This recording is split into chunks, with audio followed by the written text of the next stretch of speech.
Half cup ডাল আর দুটো ডিম দিয়ে যে এত সুন্দর একটা রেসিপি হয়, না খেলে কিন্তু বিশ্বাসই করা যায় না। ডাল ডিমের ধোকা নাম দিলেও এটা ধোকার মতন এত স্টিফ হয় না। একদম নরম তুলতুলে এই ধোকা এভরি বাইটে আপনাদের আমার কথা কিন্তু মনে করাবেই। দ্য হানি কিচেনে চলুন আজ বানাই ডাল ডিমের ধোকা।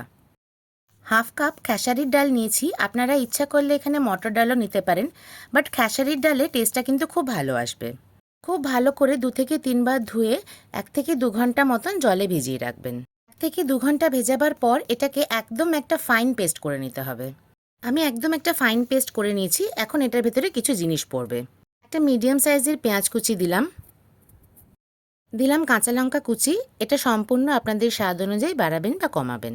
আর দিলাম ধনেপাতা কুচি, ধনেপাতার কুচির পরিমাণটা একটু বেশি করে রাখবেন। দিলাম দুটো ডিম, হাফ কাপ যদি আপনারা ডাল ইউজ করেন তার জন্য কিন্তু দুটো ডিম এনাফ। স্বাদ অনুযায়ী নুন। ভালো করে ফেটিয়ে নিতে হবে। যে কোনো ডাল ফ্যাটালে খুব ভালো স্পঞ্জি হয়, তাই কিন্তু ফ্যাটানোটা খুব ইম্পর্ট্যান্ট। এখন যে কোনো কড়াই নিতে হবে, কিন্তু ননস্টিক কড়াই হলে পরে কিন্তু খুব ভালো হয়। আমি আমার ফেভারিট একটা লোহার কড়াই নিয়ে নিলাম। এখন কড়াইতে ডাল আর ডিমের মিক্সচারটা দিয়ে দেবেন। ডাল আর ডিমের মিক্সচারটা দেওয়ার পরে ওপর থেকে একটু হাতা দিয়ে ফ্ল্যাট করে নেবেন। ঢাকা দিয়ে একদম স্লো ফ্লেমে রেখে দেবেন প্রায় 2 মিনিট মতন। 2 মিনিট পরেই উল্টে দেবেন। ননস্টিক কোনো তাওয়া হলে পরেই কিন্তু এই প্রসেসটা খুব ইজি হয়ে যাবে, তাই আগেই বলেছিলাম যে ননস্টিক তাওয়া নিতে। উল্টো পিঠটাও আবার 2 মিনিট মতন ঢাকা দিয়ে রান্না করবেন।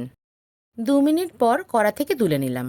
এখন একদম ঠান্ডা হয়ে যাওয়া পর্যন্ত ওয়েট করতে হবে। ঠান্ডা হয়ে গেলে পিস পিস করে কেটে নিতে হবে। আমি এখানে স্কোয়ার শেপে কাটলাম, আপনাদের যেরকম শেপ পছন্দ সেই অনুযায়ী আপনারা কাটতে পারেন। পিসগুলো একটু বড় বড় রাখবেন, তাহলে বেশ ভালো লাগবে খেতে। এখন এগুলোকে ভেজে নিতে হবে।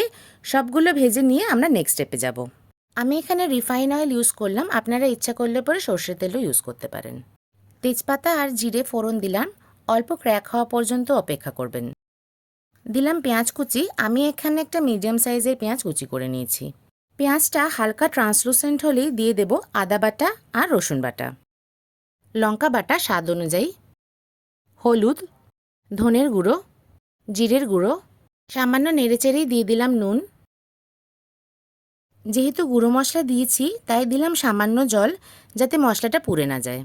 এই রান্নাটাতে একটা জিনিস কিন্তু খুব খেয়াল রাখতে হবে, মশলার পরিমাণ যাতে বেশি একদমই না হয়। খুব সামান্য পরিমাণ মশলা ইউজ করতে হবে, তাহলেই এই রান্নার টেস্ট খুব ভালো হবে। খুব ভালো করে ভাজতে হবে, ঢাকা দিয়ে দিয়ে রান্নাটা করতে হবে। যতক্ষণ না পর্যন্ত মশলার কাঁচা গন্ধটা বেরিয়ে যায় ততক্ষণ পর্যন্ত কিন্তু রান্নাটা চালিয়ে যেতে হবে। মাঝে দিলাম কাশ্মীরি লাল লঙ্কার গুঁড়ো, এটা কিন্তু সম্পূর্ণ অপশনাল, বাট এটা দিলে সুন্দর একটা কালার হবে। যখন দেখবেন মশলার ভাজা গন্ধ বেরিয়ে গেছে, তখনই বেশ অনেকটা পরিমাণে জল দেবেন। জলের পরিমাণটা বাড়িয়ে রাখবেন, কারণ কোফতাটা দেওয়ার পর বেশ অনেকটা পরিমাণ জল টানবে। আর এই রান্নাটা বেশ পাতলা ঝোল খেলেই ভালো লাগে। সাথে দেবেন কয়েক দানা চিনি। আর দিলাম দুটো কাঁচা লঙ্কা ফাটিয়ে, এটা কিন্তু সম্পূর্ণ অপশনাল। আমার রান্না ভালো লাগলে একটা লাইক, কমেন্ট আর সাবস্ক্রাইব কিন্তু আশা করব। জলটা ফুটলে দিয়ে দেবেন ভেজে রাখা কোফতাগুলো। কোফতাগুলো দিয়ে একদম মিডিয়াম ফ্লেমে 1 থেকে 2 মিনিট মতন ফোটাবেন। নামাবার আগে ধনেপাতা দিতে হবে। অসাধারণ খেতে হয় এই রান্নাটা, একবার বানিয়ে অবশ্যই খাবেন আর অবশ্যই আমায় জানাবেন যে আপনাদের কেমন লাগলো।